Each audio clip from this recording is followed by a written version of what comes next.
Every Friday at 6 o'clock, my daughter called. For 10 years, without fail. Last Friday, the phone stayed silent. I'm Dorothy Mitchell, 63 years old, and I've spent the last 40 years of my life understanding one simple truth. When something stops working the way it should, there's always a reason. I learned that fixing electrical circuits in houses all over Tennessee. My late husband James used to say I had a sixth sense for trouble. Could feel it in the air before I could see it with my eyes. That Friday evening, I was sitting at my kitchen table with my coffee going cold in the mug my daughter Elizabeth gave me 15 years ago. World's Best Mom, printed on the side in purple letters, her favorite color since she was 6. The clock on my wall, the same one James installed in 1985, ticked past 5:58. 2 minutes. The phone sat silent on the counter. Old cream-colored landline I've had since the 90s. Still works perfectly. Why replace something that isn't broken? 6 o'clock came and went. Then 6:05. Then 6:15. I picked up the receiver, heard the dial tone, set it back down. Nothing wrong with the line.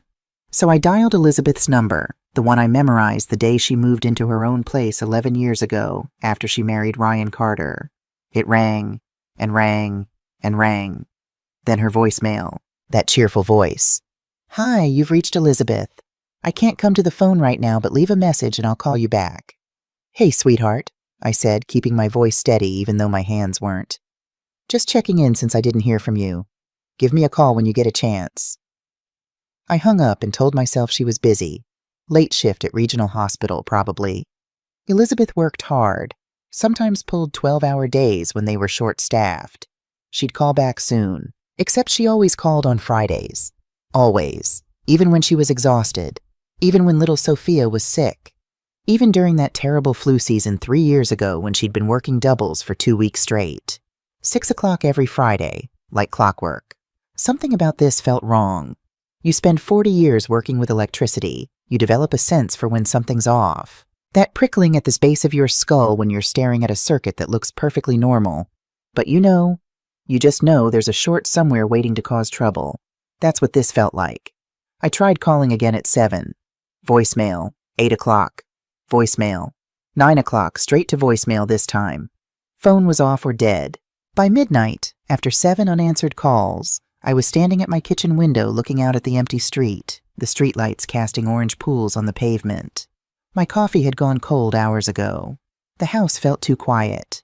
The kind of quiet that settles in after James passed. The kind I'd learned to live with but never quite got used to. Somewhere out there, 2.5 hours north, my daughter wasn't answering her phone. My granddaughter Sophia wasn't asking me when she could visit next weekend like she always did. I thought about Ryan then, my son-in-law. Something had felt off about him for weeks now, maybe longer. The way his eyes shifted when I asked about work 3 weeks ago when Sophia visited. The tight, practiced tone in his voice, like someone reading from a script. 40 years as an electrician teaches you to spot the signs. The little inconsistencies, the things that don't quite add up. I set the phone back in its cradle one last time and stood there in my kitchen at midnight, feeling that familiar prickling at the base of my skull getting stronger. By the time gray light filtered through my curtains the next morning, I still hadn't slept. I'd already made my decision. I was going to drive to Elizabeth's house, and whatever I found there would change everything. I just didn't know I was already 6 days too late. Let me tell you who I am, because it matters to what happened next. Dorothy Louise Mitchell. Born in Memphis in 1962, raised by my grandmother after my mother passed when I was 8. Grandmother taught me 2 things: trust in the Lord and trust your hands to do good work. She cleaned houses for white families in East Memphis, came home with hands raw from bleach and lye soap, but she never complained.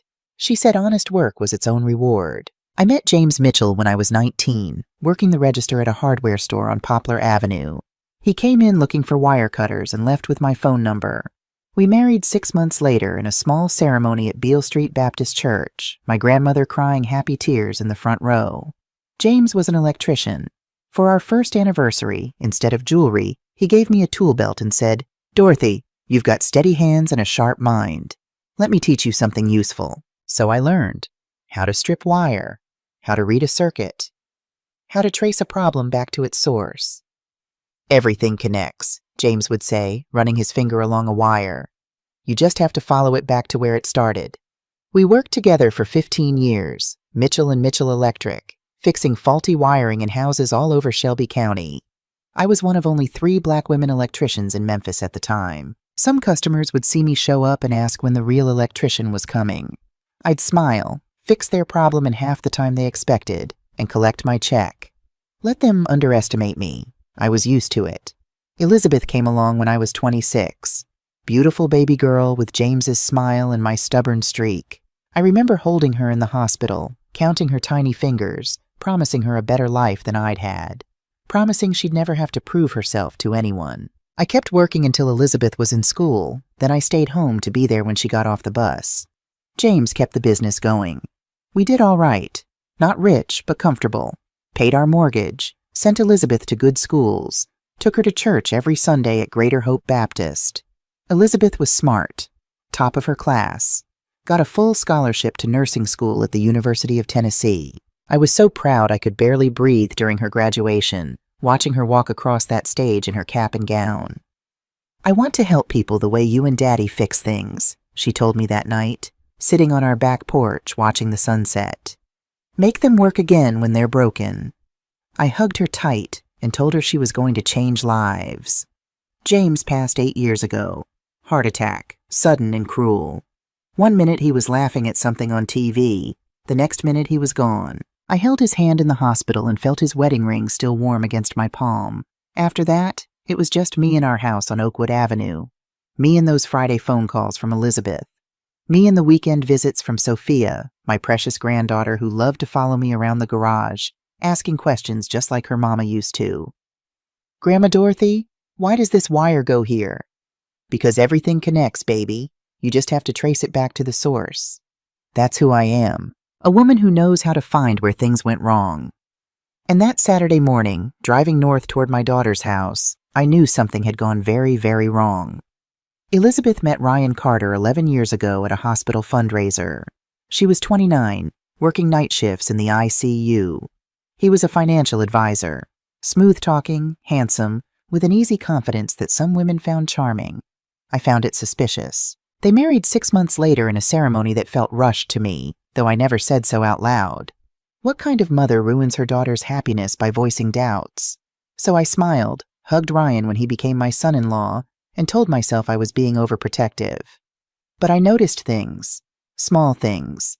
The kind of things you notice when you've spent 40 years checking circuits for faults.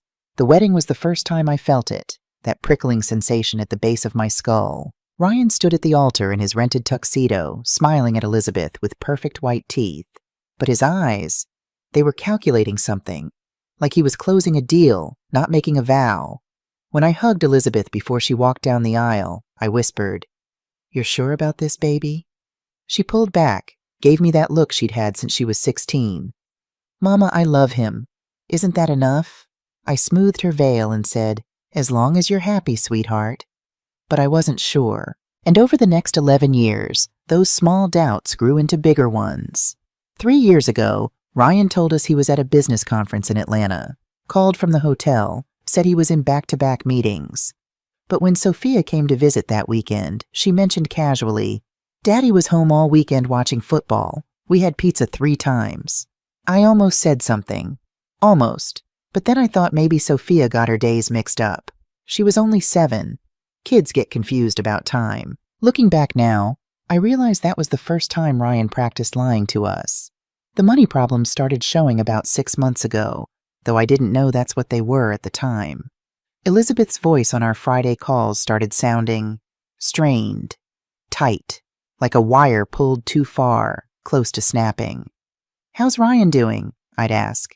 "He's fine, Mama, just busy with work, lots of new clients." But something in her tone didn't sit right. When I pressed, she'd change the subject. "How's your garden doing? Did you plant those tomatoes yet?" Then 3 weeks ago, Sophia visited for the weekend. We were sitting on my porch steps eating ice cream when she asked me something that still makes my chest tight. "Grandma Dorothy, what do you do when someone lies to you?" I set down my bowl. "Why you asking, baby?" She shrugged, suddenly very interested in her shoelaces. "Just wondering. I should have pushed, should have asked more questions. But I thought it was just kid drama, some classmate fibbing about a toy or a game, so I gave her the answer I thought she needed. Well, if someone lies to you, you gotta decide if they're worth the truth. Some people aren't ready to be honest, baby. But you always tell the truth, okay? No matter what. She nodded and went back to her ice cream. I wish I'd asked who was lying to her. I wish I'd asked so many things. 2 weeks ago, I drove up to Elizabeth's house unannounced. I'd been feeling that electrical hum in my bones, that sense that something was shorting out. I needed to see her face, not just hear her voice on the phone. She answered the door with a smile that didn't reach her eyes. "Mama, what are you doing here?" "Just wanted to see my girls." "That a crime?" She let me in, but the house felt wrong. Too clean. Too quiet. Sophia was at school, Ryan at work. We sat in her kitchen drinking sweet tea, and I watched my daughter's hands shake slightly when she lifted her glass. "Elizabeth, baby, what's going on?" "Nothing, Mama. I'm just tired. Work's been—" "Don't lie to me." I said it gentle but firm. "I'm your mother. I know when something's wrong." Her eyes filled with tears. For a moment I thought she'd tell me. I could see her deciding, weighing whether to let me in or keep me safe by keeping me out. Then her phone buzzed. She looked at the screen and the moment passed. "I'm fine," she said, wiping her eyes. "Really, just need to get more sleep." I left that day with a knot in my stomach, but I told myself I was worrying for nothing. Elizabeth was a grown woman. She could handle her own life. That was 2 weeks ago. Now, driving north on the highway at 5:30 in the morning with the sunrise painting the Tennessee hills gold and amber, I replayed every sign I'd missed, every red flag I'd ignored because I didn't want to interfere, didn't want to be the overbearing mother who couldn't let go. James used to say, "When you feel that hum in the air, Dorothy, you don't ignore it. You trace it back. You find the short before the whole house burns down." I should have traced it back sooner. I should have trusted my instincts. But I was about to find out just how badly those circuits had failed, and what it had cost my daughter. That Friday started like any other Friday for the past 10 years. I woke up at 5:30 a.m., made my coffee the way James taught me. Strong enough to stand a spoon in, he used to joke. Did my morning devotional at the kitchen table, reading from the same Bible my grandmother gave me 50 years ago.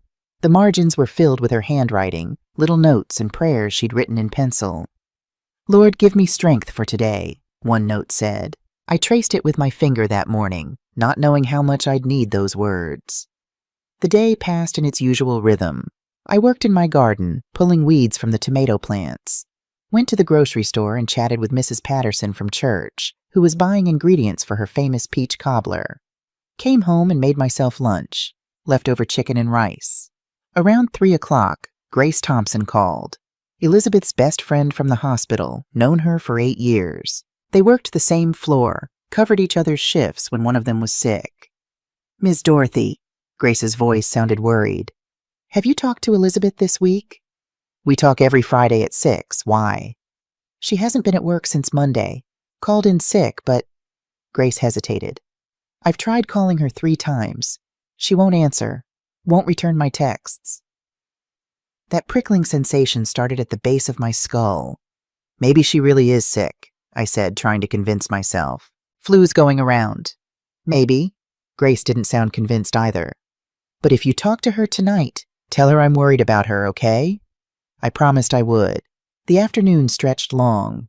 I tried to distract myself with housework, dusted the living room, folded laundry, reorganized my toolbox in the garage. But I kept checking the clock. 4:30. 5 o'clock, 5:30. At 5:45, I poured my coffee into Elizabeth's mug and sat down at the kitchen table to wait. The phone sat on the counter 15 feet away. I stared at it like I could will it to ring through sheer force of wanting. 5:58. My heart started beating faster. 5:59. I picked up the mug, set it down without drinking. 6 o'clock. Silence. 6:05. Still nothing. At 6:15, I got up and checked the phone. Picked up the receiver, heard the dial tone. The line was working fine. The problem wasn't with my phone. I dialed Elizabeth's number. It rang 5 times, then went to voicemail. "Hi, you've reached Elizabeth. I can't come to the phone right now, but leave a message and I'll call you back." Her voice sounded so normal, so alive. I had to close my eyes against the sudden sting of tears. "Hey, sweetheart, it's Mama. Just checking in since I didn't hear from you." Give me a call when you get a chance. Love you. I hung up and stood there in my kitchen, listening to the clock tick. Elizabeth had never, not once in 10 years, missed our Friday call without telling me ahead of time. Not when she was sick. Not when she worked a double shift. Not even the time Sophia had the flu and spiked a fever of 103. Elizabeth still called from the pediatrician's office. I tried again at 7. Voicemail, 8 o'clock. Voicemail, 9 o'clock, and this time it went straight to voicemail. Phone was turned off or dead. I called Ryan's number at 9:30. He answered on the third ring, voice smooth and easy. Dorothy, hey, everything okay? That's what I'm trying to figure out. I can't reach Elizabeth. Her phone's going straight to voicemail. A pause, just a fraction too long. Oh yeah, I should have called you. Elizabeth and Sophia went on a little trip. Mother-daughter time. You know how she's been stressed with work. Every word sounded rehearsed, like he'd practiced this conversation in a mirror. A trip? Where? Just out of town for a few days. They'll be back soon. Put Sophia on the phone. They're not here right now. Out exploring, I think. Ryan. I kept my voice level, though my hands were shaking. Elizabeth never misses our Friday calls, and she hasn't been to work since Monday. Where exactly are they? Like I said, just out of town. I'll have her call you when they get back. He hung up before I could ask anything else. I stood there holding the phone, listening to the dial tone, and I knew with the same certainty I'd felt checking faulty wiring for 40 years, that Ryan Carter was lying to me. I called Regional Hospital next, got transferred to the nursing station on Elizabeth's floor. Hi, this is Dorothy Mitchell, Elizabeth Carter's mother. I'm trying to reach her. Oh, Ms. Mitchell. The nurse sounded genuinely concerned. Elizabeth called in sick Monday morning. We haven't seen her since. Is everything all right? I don't know yet, I said honestly. But I'm going to find out. I hung up and looked at the clock. 10:17 p.m. Too late to drive tonight. But tomorrow, first light, I was heading north. I didn't sleep that night. Just sat in my living room in James's old recliner, watching the hours tick by, praying prayers I couldn't quite put into words. By the time dawn broke across my front windows, painting everything pink and gold, I'd already packed an overnight bag, filled a thermos with coffee, and written a note for Mrs. Patterson in case anyone came looking for me. The note said, "Gone to Elizabeth's. If I'm not back by Sunday, call the police." I tucked it under the sugar bowl on my kitchen table, grabbed my purse and my keys, and walked out to my car. The drive to Elizabeth's house was 2.5 hours. I made it in 2, and when I got there, when I used the spare key she'd given me years ago and stepped into that silent, too-clean house, when I heard that faint scratching sound coming from upstairs, that was the moment my whole world ended. That was the moment I found my 10-year-old granddaughter curled up in a closet, barely alive, after 7 days alone. That was the moment I learned that my daughter, my beautiful, brilliant, loving daughter, was already dead. The smell hit me first when I opened Elizabeth's front door.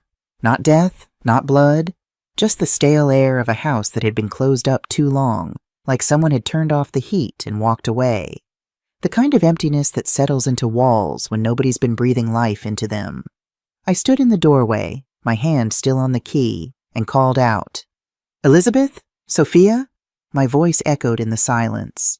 Nothing answered back. The living room looked almost normal at first glance. Almost, but I'd been checking circuits for 40 years, and I knew how to spot what was wrong, even when everything looked right. The coffee table sat at a slight angle, like someone had shoved it aside and then tried to put it back, but didn't get the position quite right. The couch cushions were arranged too perfectly, the kind of perfect that comes from frantic straightening, not natural living. A throw pillow lay on the floor behind the armchair, kicked there and forgotten. I walked deeper into the room, my shoes quiet on the carpet. The vacuum had been run recently. I could see the lines in the pile. But they ran in odd directions, overlapping in places, like someone had cleaned in a hurry without thinking about the pattern. The family photos on the mantel had been moved. I could tell by the dust marks. Someone had knocked them askew, then set them back, but not exactly where they'd been. "Elizabeth?" I called again, louder this time. Still nothing. I moved into the kitchen. My breath caught. The room was spotless. Too spotless. Counter gleaming. Sink shining. Even the stovetop looked freshly scrubbed, not a grease splatter anywhere. But when I opened the refrigerator, I found only beer bottles. Ryan didn't even drink beer when I knew him. Chinese takeout containers, and a half-gallon of milk with an expiration date 4 days past. No juice boxes, no string cheese, no yogurt tubes or apple slices or any of the things you'd find in a house with a 10-year-old child. I checked the dish towel hanging on the oven handle. Damp. Someone had used it recently. That's when I heard it. A soft sound from upstairs. So faint I almost thought I'd imagined it. Scratch, scratch, pause, scratch, like fingernails against wood. My heart slammed against my ribs. I moved to the stairs, gripping the banister with one hand. The second floor was dark, all the bedroom doors closed. "Sophia?" I called up. "Baby, is that you?" The scratching came again, from the left, from Sophia's room. I took those stairs 2 at a time, my knees protesting, but my fear pushing me forward. When I reached the landing, I grabbed the doorknob to Sophia's room and threw it open. Pink curtains filtered the morning sunlight into a rosy glow. Stuffed animals lined the shelves in perfect rows. A backpack sat in the corner, school folders visible through the open zipper. Everything looked normal, lived in, loved, except for the sound. Scratch, scratch, pause, coming from the closet. I crossed the room in 3 steps and yanked open the closet door. There, curled up behind a pile of winter coats, was Sophia, my grandbaby, my precious girl. Her lips were cracked and bleeding, peeling back from her teeth. Her skin was pale, that grayish pale that comes before the body starts shutting down, except for the fevered flush on her cheeks, bright red like someone had painted it on. Her eyes were glassy, unfocused, barely registering my presence. Her small hands clutched a stuffed bunny to her chest, the same faded blue rabbit Elizabeth had bought her 7 years ago, when Sophia was just 3. Its fur was matted with tears and sweat. "Grandma?" she whispered. Her voice sounded like dry leaves scraping across pavement. I dropped to my knees, actually dropped, my legs just gave out, and gathered her into my arms. She weighed nothing, just bones and burning skin wrapped in a t-shirt and pajama pants. When I pressed my hand to her forehead, the heat scared me. Her breathing came in shallow gasps, each one a struggle. "I've got you, baby," I said, my voice breaking into pieces. "I've got you. Grandma's here." She looked up at me, and for a moment I saw recognition flicker in her eyes. "Grandma?" I heard Mama scream, and then everything went quiet. I pulled out my phone with shaking hands and dialed 911. "911, what's your emergency? I need an ambulance." I tried to keep my voice steady, but it came out rough, desperate. 47 Oakwood Drive. My granddaughter, she's 10 years old. Severe dehydration, high fever. She's been alone for... My voice caught. I couldn't say it. Couldn't make it real by speaking it out loud. "Ma'am? How long has she been alone?" I looked down at Sophia, still clutching that bunny, her lips moving soundlessly. "I don't know. Days. Please hurry." The operator stayed on the line while I held my grandbaby, counting her breaths, praying each one wouldn't be the last. I could hear sirens in the distance within 5 minutes, getting closer. "How long, sweetheart?" I whispered into her hair. "How long have you been in here?" Her answer made my heart stop. "I don't know, Grandma. I stopped counting after 7 days." The ambulance ride to Regional Children's Hospital took 20 minutes. It felt like 20 hours. Sophia drifted in and out of consciousness, her small hand gripping mine like I was the only solid thing left in her world. A young paramedic with kind eyes worked over her, checking vitals, adjusting the oxygen mask over her face. "Severe dehydration," he said, more to his partner than to me. "Malnutrition. This child has been alone for days." I didn't correct him. Didn't say it had been 7 days. Just held my granddaughter's hand and watched her chest rise and fall, each breath a small miracle. The ER was chaos when we arrived. Doctors and nurses surrounded Sophia the moment the doors opened, their movements precise and urgent. They transferred her to a gurney, hooked up IV lines, called out numbers I didn't understand. Someone tried to pull me back, a young nurse with a gentle touch. "Ma'am, we need space to work." "I'm not leaving her," I said, and something in my voice must have made it clear I meant it. A doctor with salt and pepper hair and wire-rimmed glasses looked over at me, then nodded. "Stay against the wall. Don't get in the way." I pressed myself into the corner and watched them save my granddaughter's life. Blood pressure cuff, temperature check, blood draws, More IV bags. The numbers slowly improved. The tension in the room gradually eased.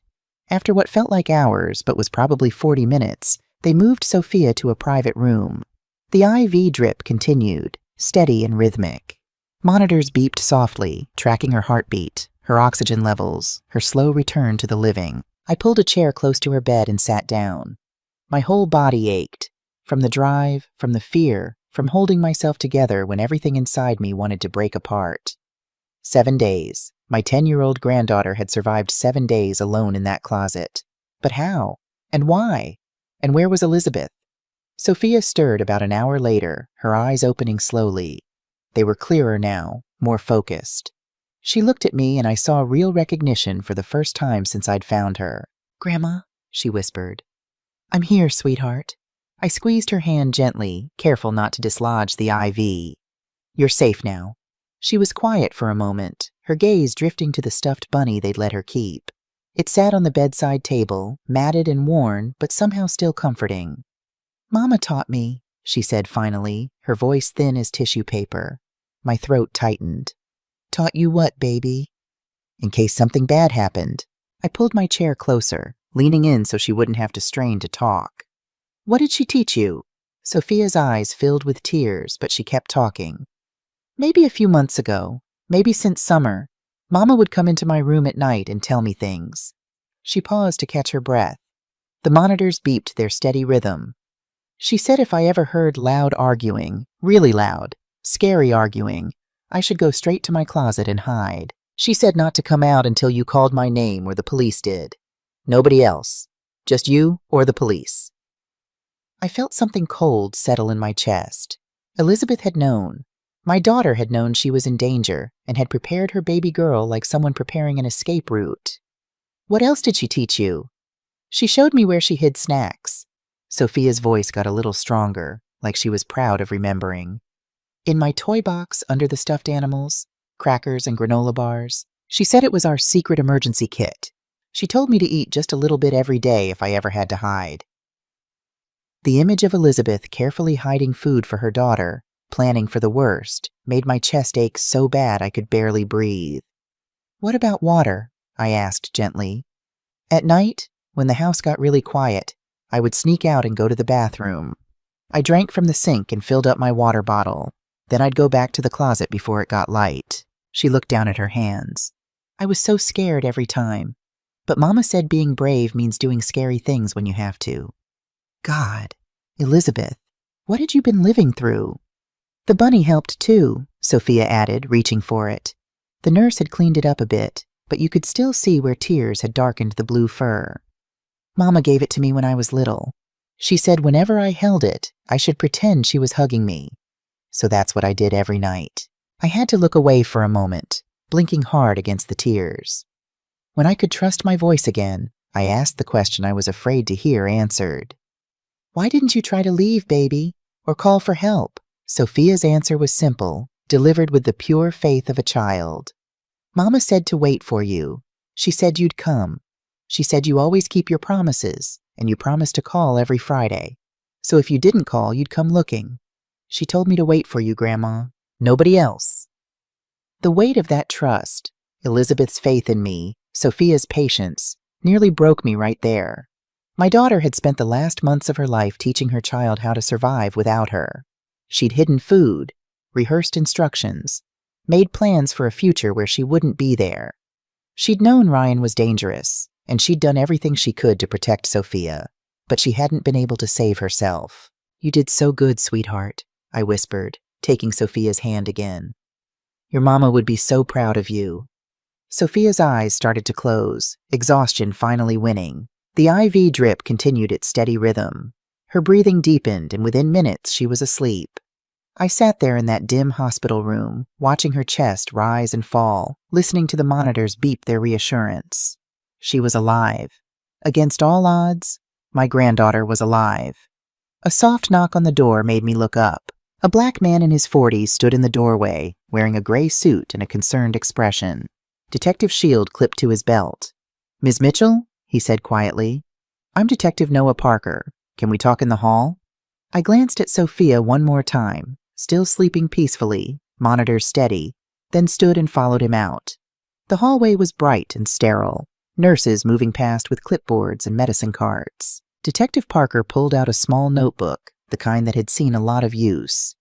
"I need to ask you some questions about your daughter," he said. "About Elizabeth." I nodded, bracing myself. "When was the last time you actually saw her in person?" I thought back. 3 weeks. Sophia's birthday party. I remembered that day clearly now, details I hadn't paid attention to at the time suddenly sharp and significant. Elizabeth had looked tired, more than tired, worn down, distracted, but she'd smiled and served cake and sung happy birthday and said everything was fine. "Did you notice anything unusual? Anything that seemed off?" "She looked worried," I said slowly. "Kept checking her phone. And there was a moment when Sophia ran inside to get something, and I asked Elizabeth if everything was okay. She started to say something, then Ryan came out on the deck and she just stopped, changed the subject." Parker wrote something in his notebook. "What about Ryan Carter? When did you last speak to him?" "Last night, around 9:30. I called because Elizabeth wasn't answering her phone." I felt anger rising in my chest. "He said she and Sophia had gone on a trip, mother-daughter time, said they'd be back in a few days. But they weren't on a trip. No, Elizabeth's been missing from work since Monday, and Sophia was locked in a closet for 7 days. Parker's jaw tightened. "Can you tell me what Sophia said about how she ended up in that closet?" So I told him everything Sophia had shared, the emergency training, the snacks, the instructions to wait for me, and then the part that made my voice shake. She said she heard them that night, Ryan and a woman, arguing with Elizabeth about money. She heard her mama screaming, heard her begging them to stop. Parker's pen stopped moving. "A woman? Sophia specifically said a woman?" "Yes, Ryan and a woman." He pulled out his phone, typed something quickly. "Did Ryan ever mention anyone? An ex-girlfriend? A business partner?" I tried to remember. "There was a name Elizabeth mentioned once, Chelsea. She said Ryan got weird whenever the name came up. Chelsea. Parker, I think. Same last name as you." "No relation," he said dryly, but he was writing it down. "Chelsea Parker. We'll look into it." Through the window of Sophia's room, I could see her sleeping, still clutching that bunny. She was alive because Elizabeth had taught her how to hide, how to wait, how to survive. I turned back to Detective Parker and said the words I'd been avoiding since I found that empty house. "My daughter is dead, isn't she?" His expression answered before his words did. "We don't know yet, but based on what Sophia heard and the condition she was left in," he paused. "We're treating this as a homicide investigation. I need you to prepare yourself for that possibility." "It's not a possibility," I said, my voice hard as stone. "Ryan did this to her, him and that woman, and I need you to prove it." The next morning, after Sophia had slept 12 straight hours with IV fluids helping her small body recover, Detective Parker returned with a woman he introduced as Dr. Amanda Foster. She was younger than I expected, late 30s maybe, with kind eyes and a calm, gentle presence that immediately put me at ease. She carried a worn leather bag stuffed with art supplies. "Ms. Mitchell," Parker said, pulling me into the hallway. "There's an observation room next door, one-way glass. You can watch and listen, but Sophia needs to talk without you present. Kids sometimes hold back when family's in the room." Everything in me wanted to say no, wanted to stay right there beside my grandbaby. But I understood what he was saying. "I need to hear it," I said, "even if it destroys me." He led me to a small room next door. On my side, the window showed nothing but my own reflection, an old black woman with worry lines deep as rivers, eyes red from crying. On the other side, I could see into Sophia's room clearly. Dr. Foster settled into the chair beside Sophia's bed and spread out paper and colored pencils on the rolling tray table. "I heard you're very brave," she said softly. "Is it okay if we talk for a bit? You can draw while we talk if you want." Sophia nodded and chose a blue pencil, her mama's favorite color. "Can you draw what you remember from Saturday night?" Dr. Foster asked gently. "Just the people." Sophia's hand moved slowly across the paper. 3 stick figures appeared. Above them, in careful letters, she wrote, "Dad, a woman, Mom." "Tell me about Saturday night," Dr. Foster said. "What do you remember?" Sophia's voice was barely above a whisper. Dad and a woman came to the door. It was late after dinner. They were loud. What were they saying? They were yelling at Mom about money. The woman said Mom owed them something. Mom said no. She said she didn't have any money. My hands gripped the edge of the table in front of me. In the next room, Dr. Foster kept her voice calm and steady. What happened next? They got louder. Sophia pressed harder on the paper, darkening the figures. Dad was mad. He said Mom was ruining everything. The woman said Mom was selfish. She paused, her hand trembling on the pencil. Mom told them to leave. She said she was calling Grandma. God, Elizabeth had been trying to reach me, and I'd been 2.5 hours away, sitting in my kitchen, waiting for a phone call that would never come. What happened then? Dr. Foster asked. Sophia's voice cracked. I heard terrible sounds, things breaking, and Mama was crying. She was begging them to stop. She kept saying, please, please think of Sophia. Tears rolled down my face. I couldn't stop them. The woman said something, Sophia continued, her voice getting smaller. She said, we have to finish this. Dr. Foster handed her a tissue and waited while Sophia wiped her eyes. And then? She asked gently. Sophia stopped. Her whole body went rigid. Dr. Foster waited, patient and calm. And then Dad said, Sophia's voice was barely audible now. Dad said, I'm sorry, right before Mama stopped making any sound. I gripped the table so hard my knuckles went pale. In the observation room, Detective Parker stood beside me, his hand on my shoulder. 2 people, he murmured. Your son-in-law and a woman. We need to identify her.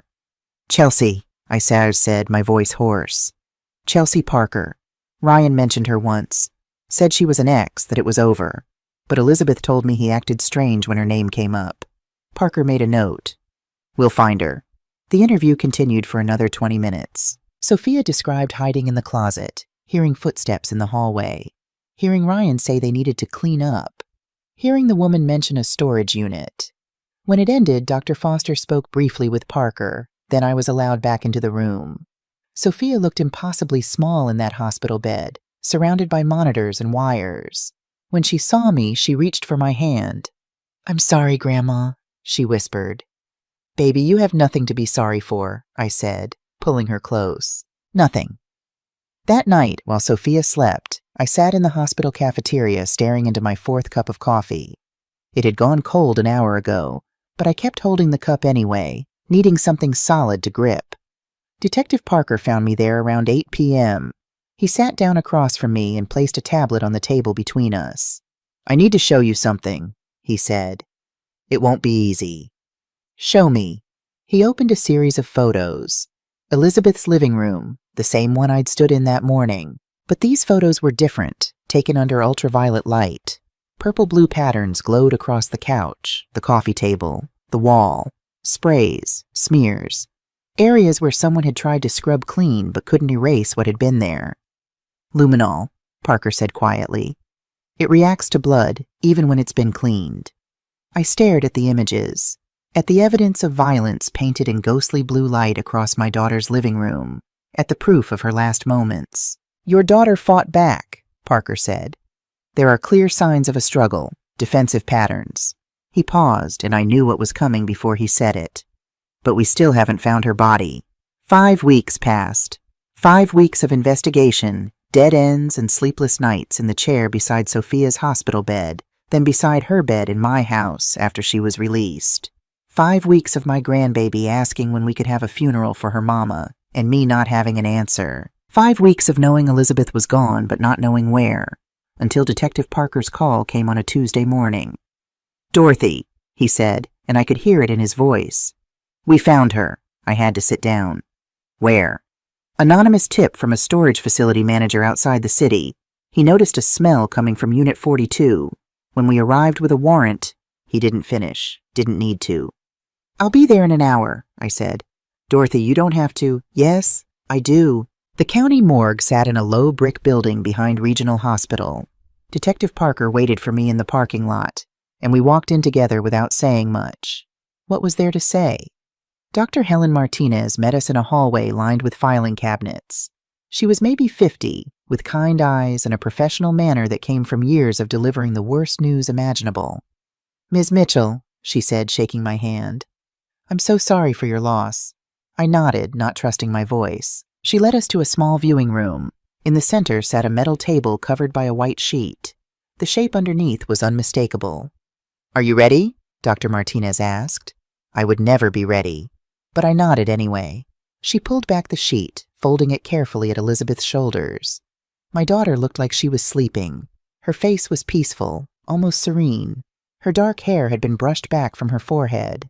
She looked younger than 34. She looked like the girl who used to help me strip wire and ask endless questions about how electricity worked. Except for the marks around her neck. I couldn't look away from them. Faint bruising in a pattern I didn't want to understand but couldn't help recognizing. Someone's hands had been there. Someone had taken her last breath. "I can see she fought," I said, my voice barely above a whisper. The bruises on her arms told the story. Dr. Martinez nodded. "Defensive wounds. Your daughter fought very hard, Ms. Mitchell." I reached out slowly, hesitantly, and touched Elizabeth's hand. It was cold. So cold. This was the same hand that had gripped my finger when she was born. The same hand I'd held when I taught her to ride a bike. The same hand she'd raised at her nursing school graduation. "The official cause of death is asphyxiation," Dr. Martinez said, her tone clinical but gentle. "Based on lividity and body temperature at time of discovery, time of death was Saturday evening, approximately 10:30 p.m. Saturday, the night Sophia had hidden in her closet and listened to her mother die. "We found DNA evidence under her fingernails," Dr. Martinez continued. "It's a match for Ryan Carter. She scratched him during the struggle." Good, I thought. Good. At least she'd left evidence. At least she'd marked the man who killed her. "The body was moved between 2 and 3 hours after death," Dr. Martinez added. "The storage unit was rented under a fake name, Michael Thompson, paid for in cash, 3 months up front." "Premeditated," Detective Parker said quietly beside me. He had it planned. Something shifted inside me in that cold room. The grief that had been weighing me down for 5 weeks began to harden into something else, something sharper, more focused. Determination. I looked down at Elizabeth one more time, my strong, brave daughter who'd spent her last months teaching her child how to survive, who'd fought her killers even knowing she couldn't win, who'd loved Sophia enough to prepare her for the worst. I leaned down and kissed my daughter's forehead. Cold. So cold. "He will pay," I whispered against her skin. "Ryan Carter will spend the rest of his life in prison thinking about what he did to you. I swear it." When I straightened up, Detective Parker was watching me carefully. "Justice," I said, meeting his eyes. "That's all I want now. Justice for my daughter." "You'll have it," Parker promised. "We'll make sure of it." I took one last look at Elizabeth, memorizing her face, storing it away with all my other memories of her. Then I turned and walked out of that morgue with a singular purpose burning in my chest. Behind me, Parker was already on his phone, calling the district attorney. Ahead of me lay a legal battle that would test everything I had. But I'd spent 40 years tracing faulty wiring back to its source. I knew how to find where things went wrong. I knew how to fix what was broken. And Ryan Carter, he was about to learn that you don't underestimate a black woman who spent her whole life being underestimated. He'd made the mistake of killing my daughter. He'd made the bigger mistake of leaving my granddaughter alive to tell the truth. And now he was going to pay for both. The week after I left the morgue, Detective Parker worked nonstop. Financial records, phone logs, witness interviews, building a case brick by brick. When he called and asked me to come to the station, I knew he'd found something big. The conference room walls were covered in paper. Bank statements, insurance documents, spreadsheets marked in yellow highlighter. Parker sat across from me with a thick folder open in front of him. "I want to show you what we've built," he said. "The motive, the planning, all of it." He slid the first document across the table, a life insurance policy. $500,000, Parker said. "Elizabeth took it out when Sophia was born. Standard term policy. She never changed the beneficiary." I stared at Ryan Carter's name listed as sole beneficiary. $500,000. That's what my daughter's life was worth to him. "He would have gotten all of it," I said quietly. "If she died. If it looked like natural causes or an accident, yes." Parker handed me another stack of papers. But here's where it gets interesting. Ryan had serious debt. He spread out credit reports and bank statements. The numbers made my head spin. Total debt, $385,000, Parker said. $250,000 lost in a Ponzi scheme. He was recruited by a man named Robert Miller, guaranteed cryptocurrency returns. The operation collapsed. Ryan lost everything he'd invested, plus money he'd borrowed to put in more. And the rest? Casino gambling, $135,000 in maxed credit cards and personal loans. The man was drowning, Dorothy. Parker turned his tablet toward me. Browser history from Ryan's laptop. 3 weeks before Elizabeth died, he searched. How long does life insurance pay out after death? My hands curled into fists on the table. He planned it. There's more. Parker passed me a handwritten statement. Your neighbor, Mrs. Gladys Whitmore, 70 years old, lives 2 doors down from Elizabeth. I nodded. Sweet woman who always waved from her porch. She saw a silver SUV parked outside Elizabeth's house that Saturday night around 10 p.m. Thought it was family visiting. It wasn't family. Parker pulled up grainy security footage on his tablet. The neighbor across the street has a camera. We pulled this. The video showed 2 vehicles in Elizabeth's driveway. Ryan's black sedan and a silver SUV. Timestamp 9:45 p.m. arrival, 11:30 p.m. departure. An hour after my daughter died. An hour spent cleaning up, moving her body, covering their tracks. We traced the SUV registration, Parker said. Chelsea Parker, 30 years old, lives about 40 minutes away. He showed me her driver's license photo. Blonde hair, hard eyes, thin face. Ryan's ex-girlfriend from 10 years ago. They broke up when he's married Elizabeth, but they reconnected recently. Over 200 calls between them in the last 3 months. Long calls. She helped him, I said. She had reason to. Parker's expression was grim. Chelsea Parker has gambling debts too, around $80,000. Together they were buried. That insurance policy looked like an escape hatch. I thought of Sophia's drawing, the woman at the door, the woman who said, "We have to finish this." Chelsea Parker had been there. She had helped murder my daughter. There's another piece, Parker said quietly. He slid a statement across the table. Grace Thompson, Elizabeth's colleague. I knew what was coming before he said it. Elizabeth came to Grace 2 weeks before she died. Upset. Ryan had asked her to increase the life insurance policy to $750,000. Elizabeth refused. She told Grace she was scared. The words hit like a physical blow. My daughter had known, had seen the danger, had tried to protect herself. When she refused to increase the policy, Parker continued, and likely started pulling away, Ryan couldn't risk losing control. If she changed the beneficiary or filed for divorce, he'd lose everything. So he killed her. We've issued an arrest warrant for Chelsea Parker, Parker said. She's not in custody yet, but we'll find her. He paused, and I saw something shift in his expression. And Ryan? His attorney posted bail this morning, $2 million. The room seemed to tilt. He's out? Ankle monitor, strict conditions. His lawyer argued he's not a flight risk since his daughter is here, and there's no direct eyewitness placing him at the moment of death. Parker's jaw tightened. The judge agreed. I stood so quickly my chair scraped across the floor. The man who killed my daughter is walking free? For now, Parker said evenly. But we're building a case that won't leave room for doubt. Financial motive, digital searches, surveillance footage, witness testimony, Sophia's statement. It will be airtight. I looked down at the table, the insurance policy, the debt statements, the browser history, a trail of greed and desperation mapped out in black ink and pixels. Ryan hadn't acted in rage.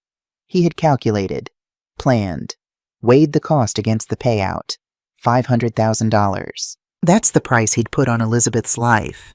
We need to convict him, I said quietly. Not just arrest him, convict him. Parker nodded. That's exactly what we're going to do. Fighting the legal system felt like working on live wiring in the dark. Every time I thought I'd found the right connection, something else sparked and failed. 2 days after Ryan posted bail, his defense attorney made his move. Gerald Hawkins was exactly what I'd expected. Silver hair, tailored 3-piece suit, a man who billed more per hour than I used to earn in a week. He didn't hesitate. Ryan filed a police report claiming I had kidnapped Sophia from his house. Never mind that I'd found her half-starved in a closet after he'd abandoned her for 7 days. Never mind that he and Chelsea had murdered my daughter. According to his version, I was an unstable grandmother who had broken in and stolen his child. Then came the motions, filed so fast I could barely keep track. Motion to dismiss Sophia's testimony. Too young, too traumatized, unreliable. Motion to exclude the financial records. Circumstantial irrelevant asterisk. Motion for a restraining order. Dorothy Mitchell prohibited from coming within 500 feet of Ryan Carter, and then Ryan went on local television. I watched it at Grace's house, gripping the arm of her couch so hard my knuckles went white. Ryan sat in a neutral living room wearing a somber expression. "I'm innocent," he said calmly. "This is a tragedy for everyone involved, but my mother-in-law has never accepted me. Now she's using this situation to destroy my life. I loved Elizabeth. I would never hurt her." The reporter asked about Sophia. "I'm grateful she's safe," Ryan replied smoothly, "but she's traumatized. Children that age can be confused, especially when influenced by adults with their own agenda." I turned off the television before I threw something at it. The next morning, 2 officers knocked on my door. They needed to ask questions about my entry into Ryan Carter's residence. I sat in an interrogation room for 3 hours while they dissected every detail. Yes, I'd entered the house. Yes, I'd used the spare key Elizabeth had given me years ago. Yes, technically I had trespassed.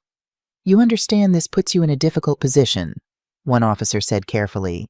"Breaking and entering, potential custody interference.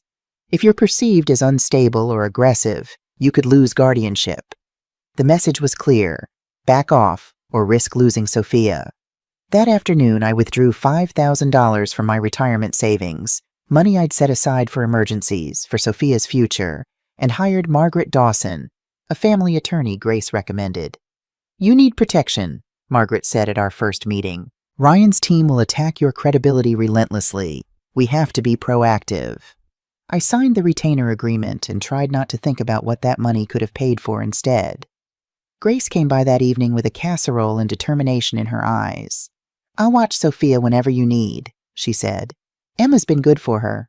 They're close in age. Emma, her 12-year-old daughter, had been kind to Sophia from the start. Gentle, understanding, the kind of friend a traumatized child needs. Elizabeth was like a sister to me," Grace added, her voice thick. "We worked together for 8 years. She told me everything. I know what Ryan is. I know what he did. I'll help you however I can." It was the first real warmth I'd felt since this nightmare began.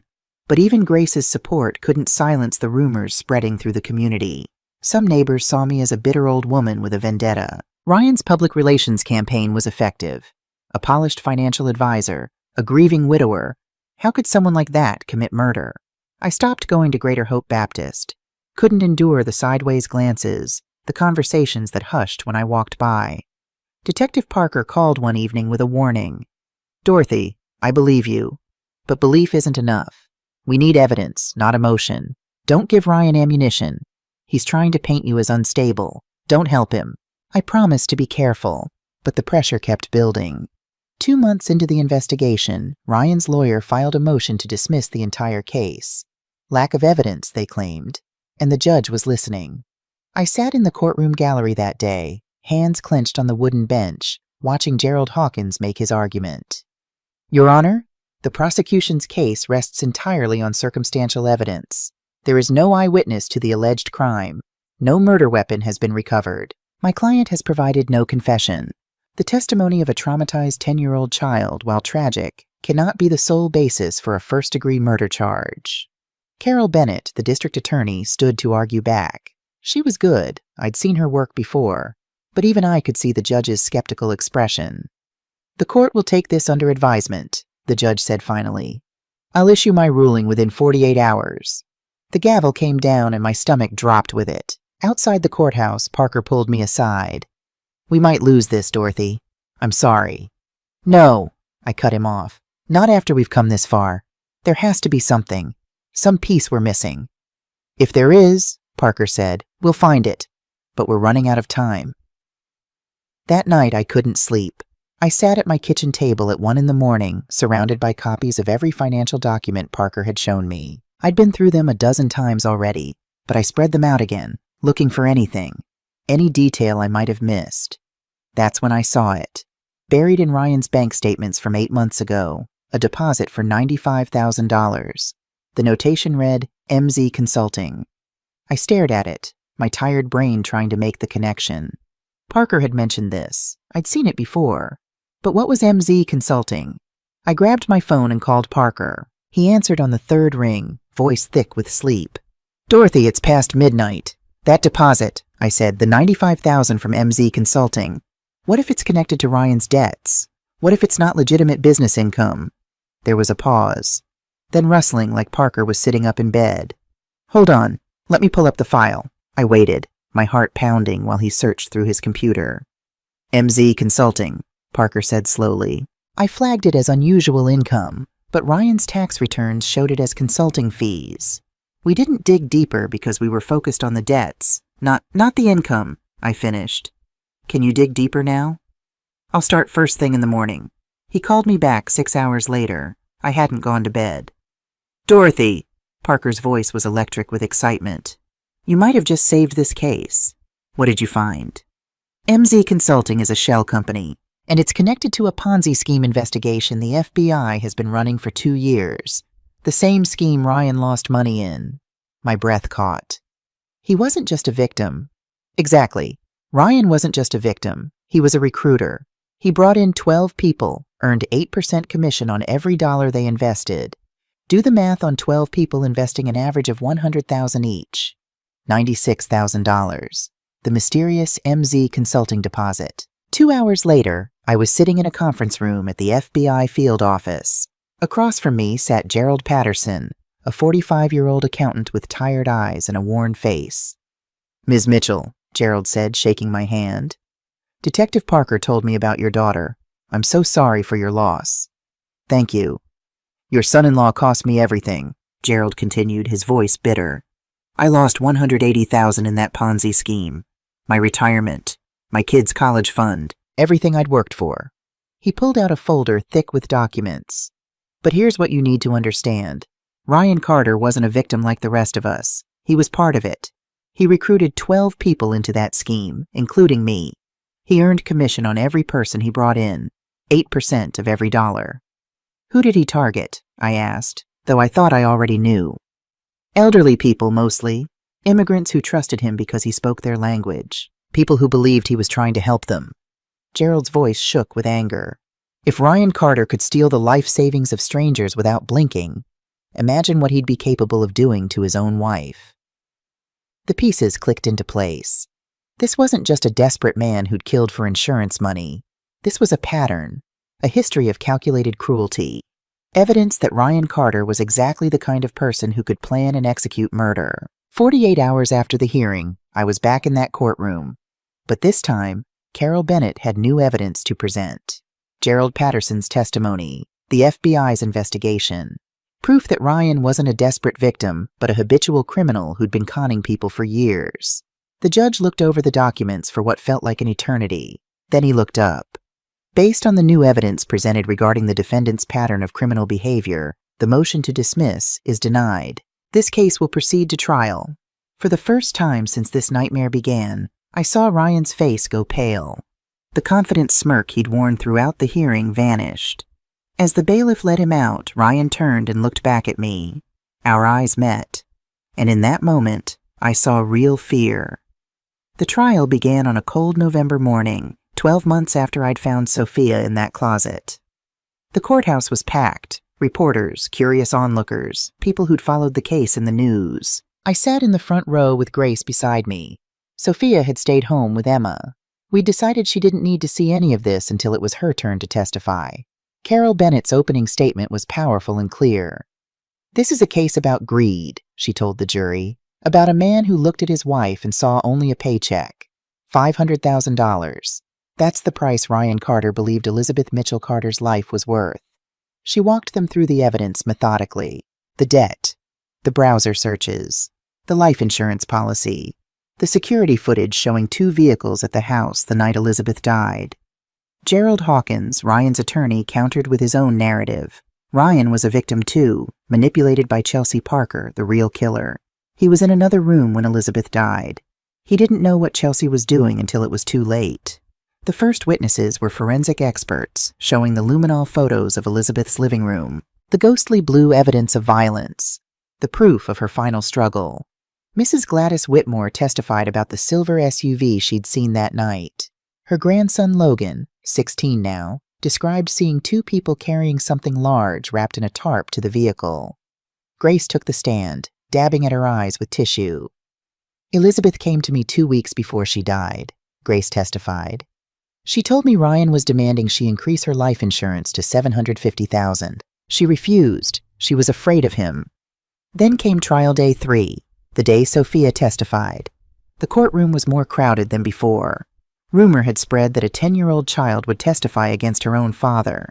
I arrived early with Sophia. She wore a simple blue dress, her hair pulled back in a neat ponytail. The stuffed bunny was tucked in my purse, just in case. Judge Morrison had offered a privacy screen, something many courts use for child witnesses. But Sophia refused. "No screen," she'd said, her voice small but firm. "I want to look at him." I was terrified and proud in equal measure. When it was time, Sophia walked into that courtroom with her head high, though I could see her hands trembling. She was so small she needed a footstool to reach the microphone. Carol Bennett approached gently. "Hi, Sophia. Can you tell the jury where you were on Saturday, November 18th of last year?" "In my room." Sophia's voice was quiet but clear. Then I heard yelling downstairs. "What did you hear?" "My dad and a woman. They were yelling at my mom really loud, arguing about money." "What did your mother say?" "Mom kept saying no, that she wouldn't help them anymore." Carol nodded encouragingly. "What happened next?" "Mom had told me before. If I ever heard loud arguing, I should hide in my closet and not come out until she called me. So I did that." "What did you hear from inside the closet?" Sophia's hands gripped the edge of the witness box. "Scary sounds, things breaking, and Mom was crying. She was begging them to stop." Several jurors were already crying. "Did your mother stop making sounds?" Sophia nodded, tears spilling down her cheeks. "Yes. After my dad said, 'I'm sorry,' everything went quiet." I glanced at Ryan. His jaw was clenched so tight I thought it might snap. Carol let the silence stretch. Then, "Sophia, how long were you in that closet?" My granddaughter's voice broke. 7 days. I waited for Mom to call me out like she promised, but she never did." "Who finally found you?" Sophia looked directly at me. "My grandma. She never gave up." Gerald Hawkins tried his cross-examination gently, but Sophia didn't waver. "Isn't it possible you heard things wrong?" he asked. "It was nighttime. You were scared." "I know my dad's voice," Sophia said, suddenly strong, "and I know when he's lying." As she left the stand, Sophia stopped. The whole courtroom held its breath. She looked directly at Ryan. "Mom forgave him," she said clearly. "But I don't." Then she walked out, hand in Dr. Foster's. The silence was absolute. Chelsea Parker was arrested 3 weeks into the trial after a manhunt that covered 3 states. She'd dyed her hair dark, lost weight, looked nothing like her driver's license photo. When she took the stand as part of her plea deal, she was already convicted, 25 years for second-degree murder in exchange for testimony. Her testimony sealed Ryan's fate. After she died, Chelsea said, tears streaming. "We were carrying her out to my SUV. I heard a noise from upstairs. I asked Ryan, 'What about Sophia? Is she home?' The courtroom leaned forward. 'What did Ryan say?' Carol asked. Chelsea's voice broke. He said, 'I'll never forget. She's probably at a sleepover. Even if she's here, by the time anyone finds anything, we'll be in Mexico with the money.' Several jurors gasped. Ryan had known, had heard something upstairs, and deliberately chose to leave his daughter to die rather than check on her. The jury deliberated for 6 hours. When they returned at 8 p.m., the foreperson, a woman in her 50s, stood and read the verdict. In the case of the state of Tennessee versus Ryan Carter, on the charge of premeditated murder resulting in death, we find the defendant guilty. The courtroom erupted. I closed my eyes and felt tears of relief stream down my face. Guilty on all counts. Conspiracy, child endangerment, everything. 2 weeks later, at sentencing, the judge looked at Ryan with disgust. "Ryan Carter, you took your wife's life in a calculated, premeditated act for financial gain. You showed no remorse. You left your daughter to die. I sentence you to life in prison without the possibility of parole." Ryan exploded, shouting about injustice as officers dragged him from the courtroom. Outside, reporters swarmed, but I walked past them without a word. Grace waited with Sophia. My grandbaby ran into my arms. "Is it over, Grandma?" "Yes, sweetheart," I said, holding her tight. "It's over. He can never hurt anyone again." 6 months later, 6 months after Ryan Carter was sentenced to life in prison, people still ask me how I keep going, how I move forward after losing my daughter. The truth is, you don't move on from losing a child. You learn to carry it differently. You find new reasons to wake up each morning. For me, that reason has a name: Sophia. We built a new life together in my house on Oakwood Avenue. I renovated Elizabeth's old bedroom for her, painted it soft blue, her mama's favorite color, installed shelves for her books and drawings, put up photos of Elizabeth everywhere so Sophia would grow up surrounded by her mother's smile. Sophia started 5th grade at the local elementary school. Her best friend is Emma, Grace's daughter. Every Saturday they take art classes together at the community center. Therapy with Dr. Foster continues, monthly now instead of weekly. The nightmares come maybe once a month instead of every night. Sophia laughs more. God, I treasure that sound. She still keeps her blue bunny but doesn't clutch it constantly. She talks about Elizabeth openly now. "Grandma, remember when Mama taught me to make pancakes?" She's learning she can be happy without feeling guilty. My own healing is messier. The pain is still there. Probably always will be. But I've found purpose in raising Sophia, in honoring Elizabeth's memory. One Saturday morning in my garage, I found myself teaching Sophia the same way I'd taught her mother decades before. Sophia sat on a wooden stool, small hands covered in grease, face scrunched in concentration as she studied the lamp we were fixing together. She looked exactly like Elizabeth at that age. "This blue wire connects to the neutral," I explained. "See? Because everything needs a path to return to, right?" Sophia said. I smiled through the ache in my chest. "Exactly, baby, you sound just like your mama. Is that okay?" "That's the best thing you could possibly be." We worked in comfortable silence before she asked, "Grandma, why does Miss Grace help us so much?" She didn't have to. I set down my tools. "Because your mama loved people well, sweetheart. She took care of Grace when Grace's husband was sick. She was always there for everyone. And when you love people well, they love you back." Sophia frowned. "But Mama's gone. How can they still love her?" "Love doesn't disappear when someone dies, baby. It just grows, like an electrical current. It keeps flowing through everyone who's connected." Her face brightened. "So we're all connected? Like wires?" "Exactly like wires." Later that week, I visited Elizabeth's grave alone. The small cemetery was quiet, peaceful. I sat beside the headstone, tracing her name with my finger. "I got justice for you, baby girl," I whispered. "Ryan will spend the rest of his life in a cell thinking about what he did. I hope it haunts him every single day." My voice cracked. "Sophia's doing okay. She's strong like you. I'm teaching her electrical work. She's good at it. Smart, just like her mama. I miss you every day, but I'm taking care of her. I promise." People ask me how I keep going. The answer is simple. I have to. For Sophia, for Elizabeth's memory. Ryan took my daughter, but he couldn't take our love, couldn't take our family, couldn't take our hope. The pain doesn't disappear. You just learn to carry it differently. Every Friday at 6 o'clock, I still expect the phone to ring. Of course it doesn't.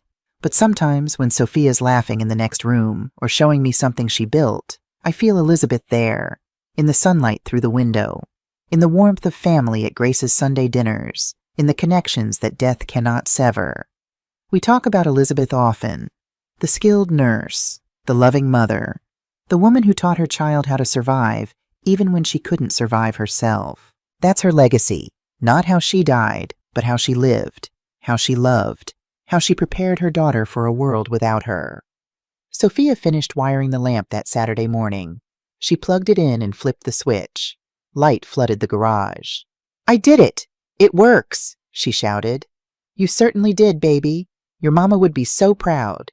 She threw her arms around me. "I love you, Grandma." "I love you too, Sophia. Always. And to you, listening to this story, remember this. I spent a year chasing justice for my daughter, and I got it. Ryan Carter sits in a prison cell for the rest of his life, But if I could go back, I would tell myself one thing. Trust your instincts sooner. The signs were there. The uncomfortable feeling at the wedding. The way Ryan's eyes shifted when he talked about money. The tension in Elizabeth's voice during our last phone calls. I saw them all, but I told myself I was being paranoid. Overprotective. I didn't want to interfere in my daughter's life. Don't be like me. Don't wait until it's too late. This story taught me that evil doesn't always announce itself with horns and fangs. Sometimes it wears a charming smile and calls you Mom. My fight for justice wasn't about hatred. It was about protecting the innocent and ensuring the guilty face consequences. But justice, even righteous justice, doesn't bring back what you've lost. It only ensures the darkness doesn't spread further. Looking back, I realized that Elizabeth prepared Sophia not just for 7 days in a closet, but for a lifetime without her. She knew something was wrong. She tried to protect her child the only way she could.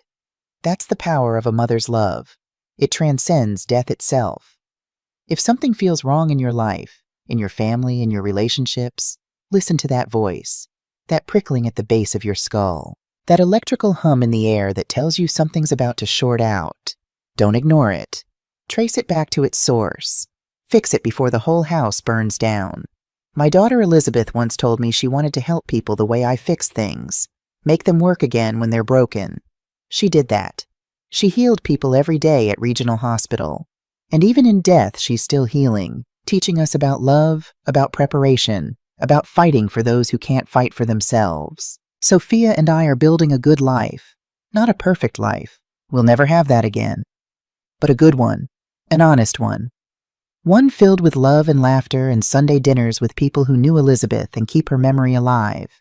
Every morning when I wake up, I thank God for one thing, that I trusted my instincts enough to drive to Elizabeth's house that Saturday morning, that I didn't wait another day, that I got there in time to save Sophia. 7 days. My grandbaby survived 7 days because her mama loved her enough to teach her how to wait for me. And now I'm teaching Sophia how to connect wires, how to trace circuits back to their source, how to fix what's broken. Just like her mama, just like her great-grandma, just like me, because everything connects. You just have to know where to look. And love? Love doesn't end when the phone stops ringing. It just finds a new way to call.